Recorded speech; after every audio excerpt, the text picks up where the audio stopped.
Dajsa Maiden b'ekwipaġġ ta' 5 baħħara nisa komplew bil-vjaġġ tagħhom madwar id-dinja. Wara li għall-ewwel waqfa fil-vjaġġ tagħhom waslu f'pajjiżna madwar ġimagħtejn ilu, l-ekwipaġġ kompla l-vjaġġ li ser jieħu madwar sentejn. Il-kaptan tad-Dajsa Nicky Henderson saħqet li lan ta' dan il-vjaġġ huwa li jwassal messaġġ ta' ugwaljanza. Henderson saħqet li pajjiżna laqgħhom tajjeb ħafna u kien il-post ideali li jagħmlu l-ewwel waqfa tagħhom fih. Dan fil-waqt li f'pajjiżna qed isiru avvanzi kbar fil-qasam tal-ugwaljanza.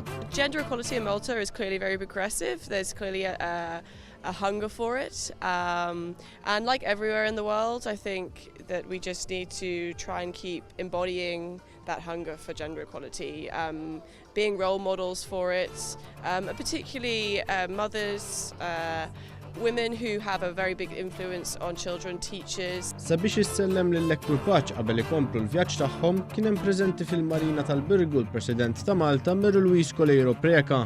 Fl-indirizz tagħha hija faħret id-dedikazzjoni u l-kuraġġ li għandhom l-ekwipaġġ li se jagħmlu dan il-vjaġġ twil madwar id-dinja b'lan li jippromovu l-ugwaljanza.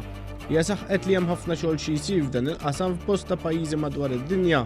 Fl-attività ħadu semm ukoll kelliema minn bosta qdiet bħal Jarhead Young Sailors Foundation li organizzaw il-konferenza, Empower li pjattaforma l-organizzazzjonijiet tan-nisa u BPW Malta.